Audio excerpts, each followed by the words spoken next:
महान ज्ञान गुण सागर जय, नबी सदिव लोक उजागर जय।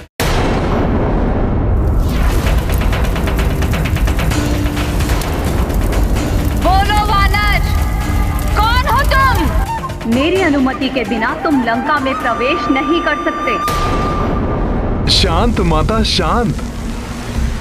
आपके इस क्रोधित और विकराल रूप के पीछे छिपे हुए सौम्य एवं शांत रूप से मैं भली भांति परिचित हूँ। वो सुंदर और मनोहर रूप जिससे महाजोगी भगवान शिव शंकर भी सदैव मोहित रहते हैं।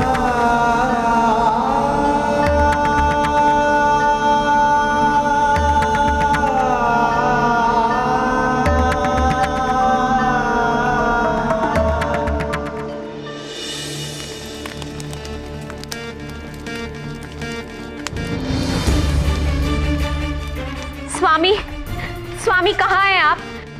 देखिए हमारी रक्षिका देवी अधिक क्रोध में है स्वामी, अनिष्टा के संकेत मिल रहे हैं। कहाँ हैं आप स्वामी?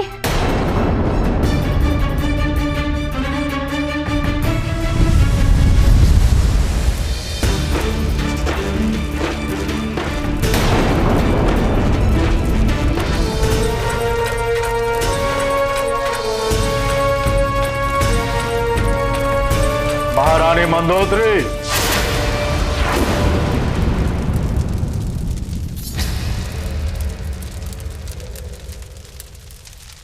अग्नि, तेरा ये दुस्साहस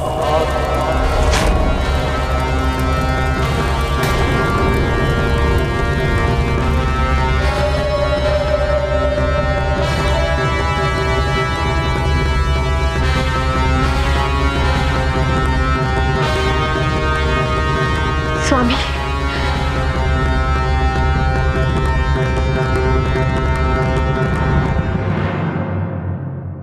महारानी मंदोदरी, आज आप प्रातः काल से ही कुछ व्याकुल सी हैं। लंकनी, क्रोचा सबको सतर्क कर दिया है मैंने। यहां तक कि मैं स्वयं भी यहां उपस्थित हूं। फिर आप किस लिए इतनी चिंतित हैं? क्यों महारानी मंदोदरी? स्वामी, स्वामी प्रातः काल से अपशकुन हो रहे हैं और अब तो देवी चामुंडा के मंदिर में उनका रूप दहकती हुई अग्नि की तरह दिखाई दे रहा है। स्पष्ट है कि देवी अत्यधिक क्रोध में है। स्वामी, स्वामी अनिष्ट के संकेत मिल रहे हैं। आप स्वयं मंदिर चलकर देख लीजिए। माता, जिस पर आपकी कृपा हो वो तो आपको किसी भी रूप में पहचान लेगा। मैं हनुमान हूँ। एक समय प्रभु महादेव और स्वयं आपने वैद वैदनी का रूप धारण करके मेरा मिलन प्रभु श्री राम से करवाया था। उसी क्षण मैंने आपके उस रूप के दर्शन किए थे माता, जिसे महादेव भी अपलक देखते हैं।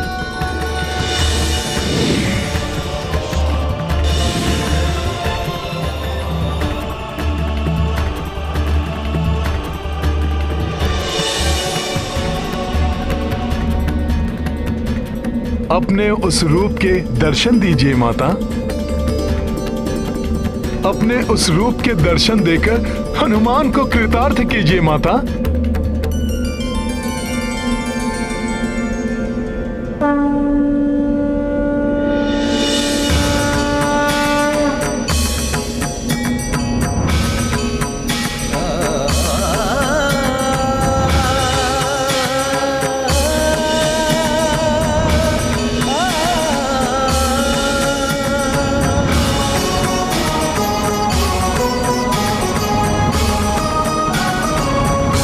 प्रणाम माता पार्वती।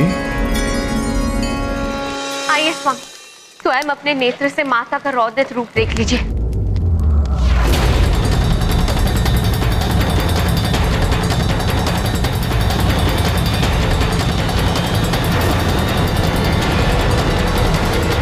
लंकेश दशानन, रावण का आपको प्रणाम है। देवी चामुंडा,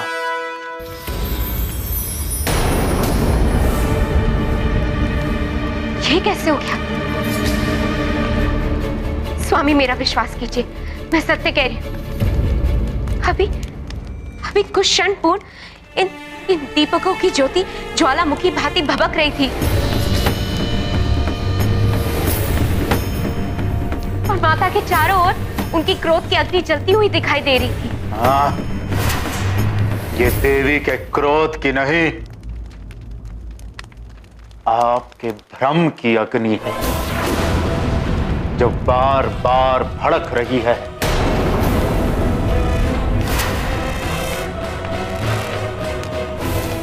असुरों की महारानी को यह शोभा नहीं देता। महारानी मंदोदरी, मैं आपको एक बात याद दिला दूं कि आप उस लंकेश की पत्नी हैं जिससे नवग्रह भयाक्रांत रहते हैं, जिसका नाम सुनते ही देवता कंपित हो जाते हैं, जिसका कुछ भी अहित नहीं कर सकता। आप उस रावण की पत्नी हैं।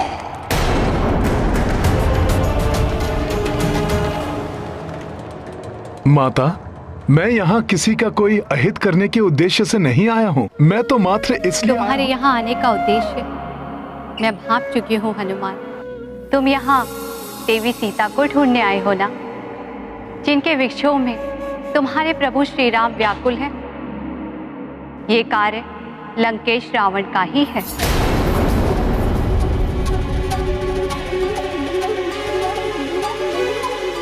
आश्चर्य है माता, जब आपको सब ज्ञात है तो आपने मुझे क्यों रोका? उस दुष्ट रावण और उसके इस पाप की नगरी लंका की रक्षा क्यों कर रही हैं आप माता? भगवान शिव की अर्धांगिनी और जगत जननी माता पार्वती को यह सब क्यों करना पड़ रहा है माता? ये विवशता है मेरी।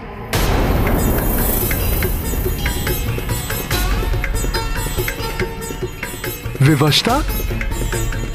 आपको कोई कैसे विवश कर सकता है माता? तुम जानना चाहते हो तो सुनो हनुमान।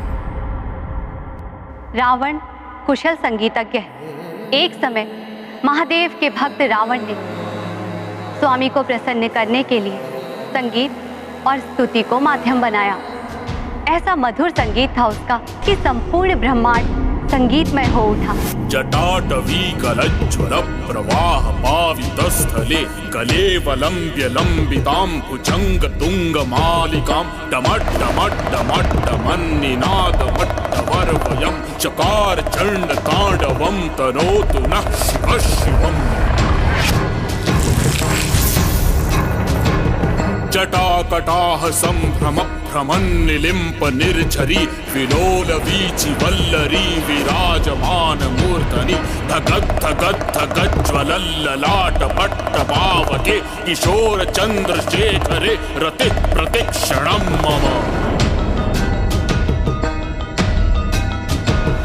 धराधरेन्द्र नंदिनी विलास बंधु बंधुर स्फुरद्दिगंत संतति प्रमोदमान मानसे कृपाकटाक्ष धोरणि निरुद्ध दुर्धरापदि क्वचित् दिगंबरे मनो विनोदमेतु वस्तुनि।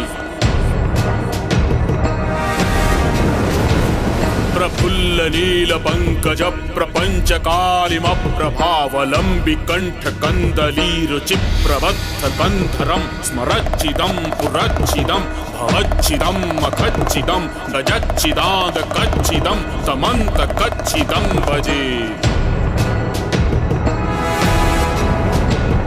जयत्वदभ्रविभ्रमभ्रमद् भुजङ्गमश्वसद् विनिर्गमत्क्रमस्फुरत् करालभालमव्यवाढ्यमिद्धिमिद्धिमिध्वनन् मृदङ्गतुङ्गमङ्गल ध्वनिक्रमप्रवर्धित प्रचण्ड ताण्डवः शिव।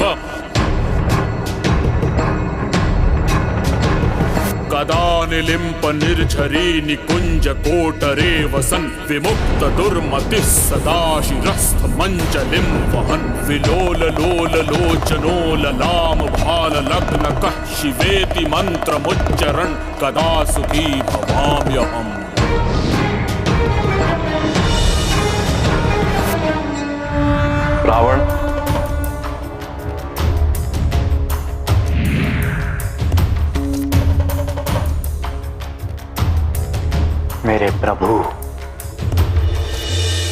ये सत्य है माता, संगीत के माध्यम से शीघ्र ही आत्मा परमात्मा से एकाकार हो जाती है। इसीलिए महादेव शिव भी संगीत के स्वरों से प्रसन्न होकर खींचे चले आए। हाँ हनुमान, रावण ने स्वामी को प्रसन्न तो किया ही, उनसे वरदान के रूप में प्रभु का आत्मलिंग मांग लिया। आत्मलिंग? हाँ हनुमान, आत्मलिंग स्वामी का ही एक रूप है जो सदैव उनके हृदय में विराजता है। रावण उसे यहाँ लंका में लाकर प्रतिष्ठित करना चाहता था, जिससे उसकी लंका सदैव के लिए अजय एवं अभेद्य हो जाए। प्रभु तो भोलेनाथ हैं, उन्होंने अवश्य ही रावण की इच्छा पूर्ण कर दी होगी। प्रभु तो आशुतोष है, अवघड़दानी है। अपने भक्त को कुछ भी प्रदान करने में उन्हें कोई संकोच नहीं होता। वरदान स्वरूप उन्होंने रावण को आत्मलिंग प्रदान तो कर दिया, परंतु साथ में एक प्रावधान भी कर दिया। तुम्हारे अद्भुत स्तुति और संगीत ने मुझे प्रसन्न कर दिया है रावण। मैं तुम्हें अपना आत्मलिंग प्रदान करूंगा, किंतु ऐसी किसी भी पवित्र वस्तु को ले जाने के लिए उस भक्त को उस वस्तु के प्रति अपनी पूर्ण श्रद्धा एवं निष्ठा का प्रमाण देना होता है। प्रभु, मेरे इष्ट, मेरे आराध्य, आपका परम भक्त अपनी श्रद्धा और भक्ति का कोई भी प्रमाण देने के लिए प्रस्तुत है। तो सुनो रावण, लंका पहुंचने से पूर्व मार्ग में कहीं भी तुम आत्मलिंग को पृथ्वी या किसी अन्य स्थान पर नहीं रखोगे, और दक्षिण समुद्र तक पहुंचने से पूर्व तुम पुष्पक विमान का प्रयोग भी नहीं करोगे। प्रभु, आपके श्रेष्ठतम भक्त रावण की भुजाओं में इतना बल है कि आपके पवित्र आत्मलिंग को मैं लंका तो क्या, समस्त ब्रह्मांड में अपनी भुजाओं में लेकर भ्रमण कर सकता हूं। अब लंका तक आपका पवित्र आत्मलिंग मेरी भुजाओं में आरूढ़ होकर जाएगा। ऐसे पृथ्वी पर रखने की मुझे आवश्यकता ही नहीं पड़ेगी महादेव।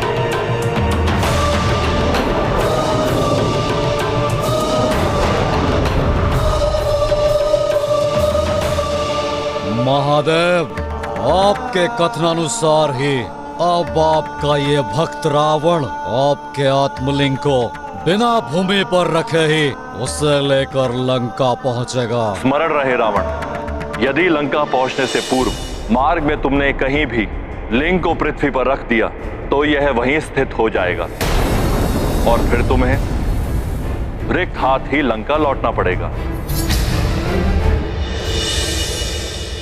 माता, रावण तो महाबली था। वो कैलाश से दक्षिणी समुद्र तक बड़ी सहजता के साथ प्रभु का आत्मलिंग लेकर जा सकता था। हाँ पुत्र, रावण स्वामी के आत्मलिंग को उठाए हुए वन, नदियां, पर्वत आदि पार करता हुआ लंका की ओर बढ़ता चला गया। तब देवताओं ने उसके मार्ग में अनेकों बाधाएं उत्पन्न की। वायुदेव ने धूल भरी आंधियां चलाई, परंतु रावण सतत आगे बढ़ता चला गया।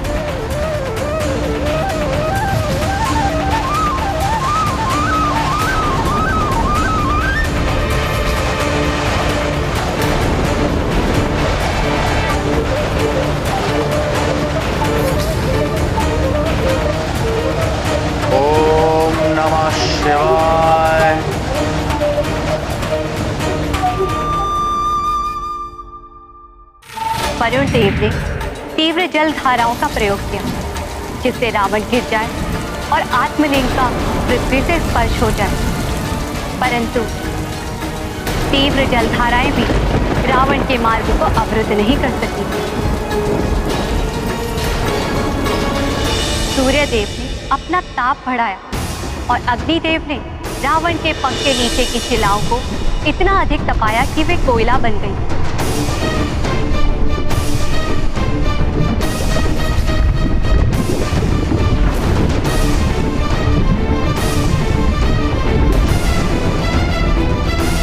परंतु रावण की इस यात्रा को कोई नहीं रोक सका।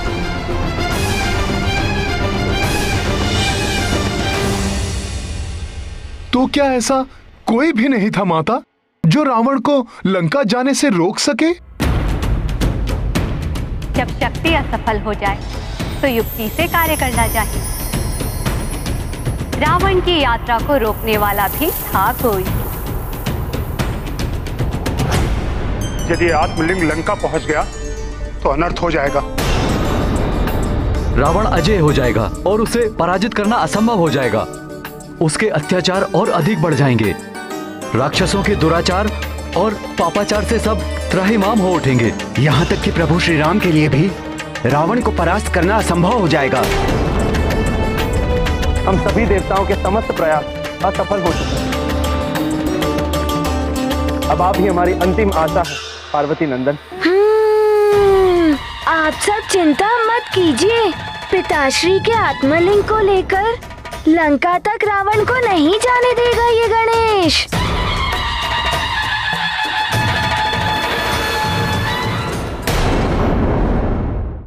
प्रणाम देवगणों।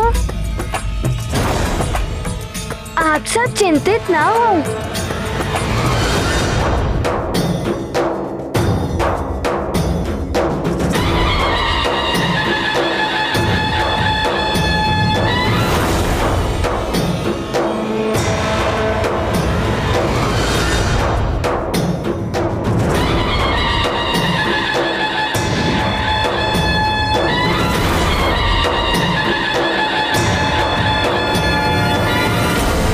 उस समय तक रावण कोंकण क्षेत्र में स्थित एक समुद्र के निकट पहुंच चुका था। उसके संध्या वंदन का समय हो रहा था।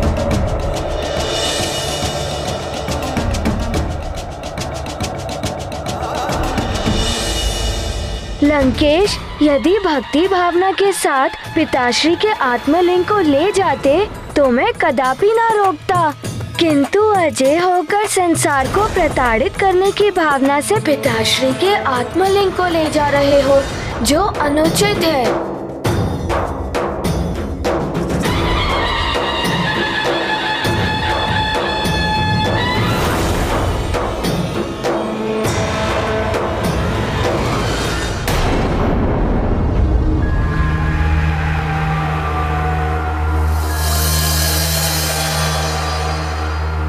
सूर्यास्त हो रहा है और मेरे संध्या वंदन करने का भी समय हो रहा है। महादेव ने तो पृथ्वी पर शिवलिंग को रखने से मना किया था। लंका पहुंचने से पूर्व मार्ग में कहीं भी तुम आत्मलिंग को पृथ्वी या किसी अन्य स्थान पर नहीं रखोगे। फिर मैं संध्या वंदन कैसे करूंगा?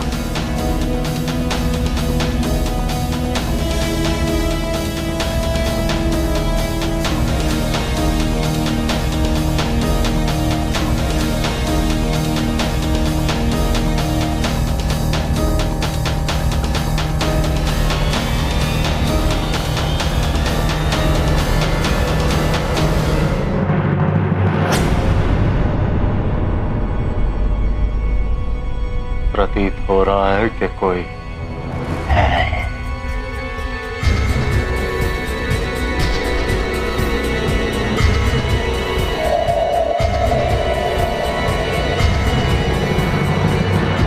आप ये प्रभु का शिवलिंग लिए यहाँ कहाँ जा रहे हैं?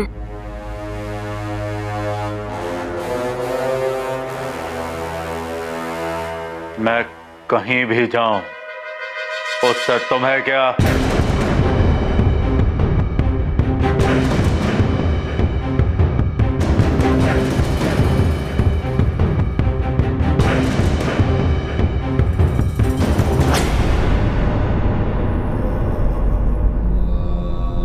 ब्राह्मण बालक, मैं कौन हूं ये तुम्हें अभी ज्ञात नहीं हुआ है।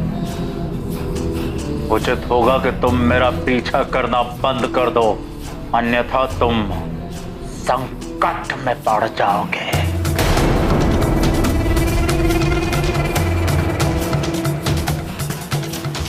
मैं तो महादेव का भक्त हूँ। प्रभु का शिवलिंग देखा तो तुम जो भी हो, मैंने कहा ना, पीछे हट जाओ, मेरा पीछा ना करो।